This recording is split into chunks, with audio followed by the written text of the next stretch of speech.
Do you know what made me happier than Shooter McGavin in a salmon-colored polo? It was knowing that Happy Gilmore 2 was finally in the works. I was pumped, but to be honest, I was also really nervous. Because let's face it, trying to capture 90s Sandler magic in a post-COVID, post-woke, mid-cringe era is like playing mini-golf on a minefield with Bob Barker chasing you down.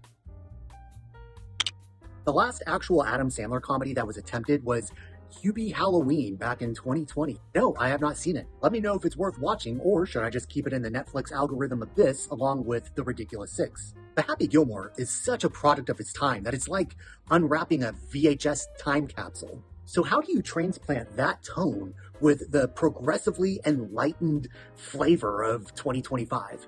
I'll tell you how. You Happy Gilmore it. You flip off the rules, you slap that golf ball with a hockey stick, and you yell, "Yeah, jackass!" as loud as you can, because that's how Happy Gilmore does it. If you are afraid of watching Happy resign to our social norms, well, you can put that fear to rest, because that doesn't happen. So no, we don't get Happy Wokemore, thankfully. But before I get more into the review, here is this week's mystery review. Be the first to answer this question correctly, and you can come onto the show to roast the critics who hate your favorite movie. The instructions for more details are down below. The mystery review is, there's something to be said for fairy tales when they're done with breadth and emotion. At its best, this movie jumps that barrier. Click on the link down below if you think you know the answer for your chance to become a guest host on this show. Thankfully, this sequel doesn't feel like it was made in 2025. It feels like we were invited back into Happy's world, as though the last 29 years happened to us, but not to anybody in Happy Gilmore's world. So no, there's no Happy Wokemore or Shooter McGavin in a MAGA hat, and no Mr. Larson's son leading a pride parade on a golf cart. So to Netflix and to Adam Sandler especially, thank you. So yeah, major props for not modernizing something that was never meant to be.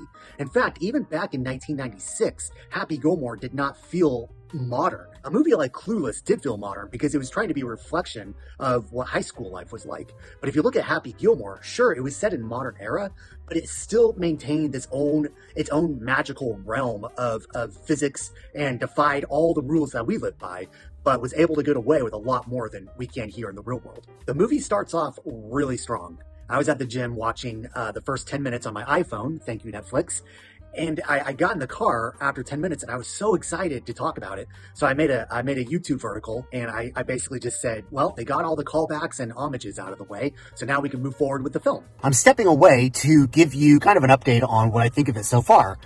I will say it's gotten a lot of the nostalgia bait and the homages out of the way. Young, naive, yesterday morning me. Cut to an hour and 50 minutes later, and I am buried under homages and callbacks like Chubb's hand in the alligator's mouth. And it's like the writers, Adam Sandler and Tim Hurley, thought that Happy Gilmore was a much bigger movie than it actually was. Now, don't get me wrong, the movie played huge in my life. It influenced my sense of humor down to its core. And yes, in junior high, that was the biggest movie of our lives that carried us through 7th and 8th grade. But it's like they saw it as this big event film, like Avengers Endgame. And they decided they have to throw in every single callback you possibly can to constantly remind people how good the original was. They call back to everything, from Blondie the caddy to the little person on the tricycle in one of Happy's dreams. And if you know who that guy is on the tricycle and the cowboy getup, please let me know down below, because after 3 or 4 Google searches, I got 3 or 4 different answers. So I'd really like to know who that is on the tricycle. But here's the twist. For the first 40 or 50 minutes or so, it actually works in the film's favor. I was laughing. I was into it. It was like a darker version of Happy Gilmore if all this tragedy had befallen him. And it had a lot of just heart and sweetness. And I was really rooting for this movie. I was completely on its side, even with all the callbacks right out of the gate. Now, this isn't a rinse and repeat kind of sequel like Home Alone 2. Some will argue that it is, and I can see how, but there's enough in it that's changed. It's not like the sequel is retconning the first one and pretending it never existed. It has very strong legs to stand on, but it doesn't trust the strength of those legs, so it will not let go of the railing of that original film. And so the movie just keeps leaning on it over and over again. The movie just keeps reminding me of jokes that I already have burned into my brain. It's like I just want to yell at the screen, like I quote Happy Gilmore when I do my taxes, for crying out loud. I wonder if they felt like there were just going to be a lot of irresponsible fathers who would show this to their teenagers without showing them the original. But I don't think anybody is dumb enough to do that. And if you are, I'm sorry, that's on you. I'm not gonna, I'm gonna question your parenting on that one. And yes, the storyline very much is you got to call the old guy out of retirement to show everybody he's still got it. And let's be honest, that formula is probably never going to die out. We loved it in Rocky Balboa, we loved it in The Legend of Bagger Vance, and we loved it with Top Gun Maverick, and then this summer's F1. That's a formula that is not going to die out anytime soon, at least as long as Disney's not doing it, where they lure us in with these legacy heroes and icons, and then they kill them off in some humiliating, pointless way. But when the movie does try out new material, it lands. The writing in this movie actually has punchlines. It's not just relying on Adam Sandler yelling and screaming at everybody. In fact, he's very restrained in this movie, and that's to this movie's credit. I feel like Happy Gilmore actually grew up and has matured some while still being Happy Gilmore. And the things that were funniest in the original Happy Gilmore were just like the random things that happen in the background. Like the moment when Happy Gilmore tells Mr. Larson, hey, the nail looks good in your head. And then he turns around and like, ooh. The nail comes out next week. Well, you can hardly even notice it. Those little moments are what make an Adam Sandler movie great. It's not necessarily the jokes on the script, because the scripts don't really have jokes. It's the performances and each character being its own punchline. But let's talk antagonists. Christopher McDonald was born to play Shooter McGavin, just like Michael Caine was born to play Scrooge in A Muppet's Christmas Carol. And Christopher McDonald slips back into that role like it's Happy's stolen jacket. And if this movie gave him any more screen time than what he got, he would have easily been the show stealer. There's a scene where he's being seduced by this new startup, and he just gets fixated on this one, I'll just say a shoe. It goes on for probably longer than it should, but no disrespect to Mr. Sandler, but that has got to be the best scene in the movie. One of the big reasons is because it's its own thing. It didn't borrow at all from the original movie, and it just shows how strong this movie could have been without relying so much on the original.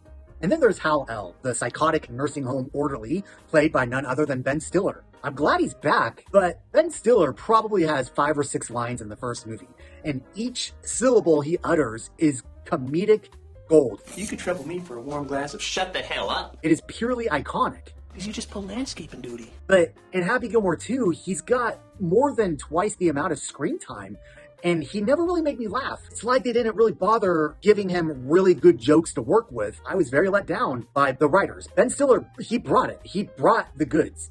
But the lines just were not given to him. It was like running into the class clown at your high school reunion. Like, the guy's still a dick, but he has no jokes to back it up. Now let's talk cameos. There are more cameos here than at a Comic-Con booth with free pizza. Literally everyone shows up, and if they're dead, then they have their actual child or somebody playing their child as a proxy. Quite virtually, and I am not exaggerating, the only 3 people that don't transfer over from the first movie are Happy's ex-girlfriend, Happy's Chinese neighbor, and the kid who's standing outside Happy's apartment. At first, it's cute. It's like, oh, they mentioned Bob Barker. And then 30 minutes later, oh, there's his tombstone. And then he shows up again at the end. They had the ability to come up with their own jokes, to make it its own movie, and they chose not to. Now, I'm not a sports guy, so I couldn't tell you all the athletes that show up in this movie, but I'm sure it is a lot. And the one that I could name was Scotty Scheffler. I may not have ever seen him play golf, but after this movie, I have major respect for him. The fact that he was so game to just annihilate himself, like, he roasts himself in this movie harder than I roast any critic on the show. I love people that are able to laugh at themselves, and man, that guy, he went all the way with it. So, do I like Happy Gilmore 2? Whether I do or not, if you're familiar with the first one and you grew up with Adam Sandler, you want to pass him down to your teenagers, definitely check it out, despite what I say. But yes, I actually did like this film, but it's like when I saw Jurassic World Rebirth. That movie is just wall to wall with issues and problems, but it's still a lot of fun. And the same can be said here of Happy Gilmore 2. When I go back to watch the first one, I will happily follow it up with this one because it is a continuation of Happy's story. I like being in this world. I like hanging out with Happy Gilmore. I like the characters he surrounds himself with. And if I can extend that for another 2 hours, then I'm more than happy to do so. And unless you count those cartoon movies where he's Dracula with a sinus infection, this is actually only his second sequel. And, if he started off with Grown Ups 2 and now he's done Happy Gilmore 2, he's already improved by 100%. I never even saw Grown Ups 2. I am just strongly assuming this is a huge improvement. So yeah, I'm just going to call it what it is. The new villains are very weak and completely unmemorable. It took me until well after the movie to realize that the kid from Sixth Sense, he grew up. I didn't know that was him. I knew his face, and I just it was one of those things, you know the face. And so, yeah, he helped the ghost of Happy Gilmore come back to life. But what do you think? Have you seen the movie? Do you plan on it? I hope you do watch it. Let me know what you thought of Happy Gilmore 2 down below. And don't forget about the contest I'm running. The link is in the description below. It will take you to my Patreon page, and all the instructions will be there for you to win a chance to come on my show to roast the critics who hate your favorite movie. Until next time, I'll see you around, roasters.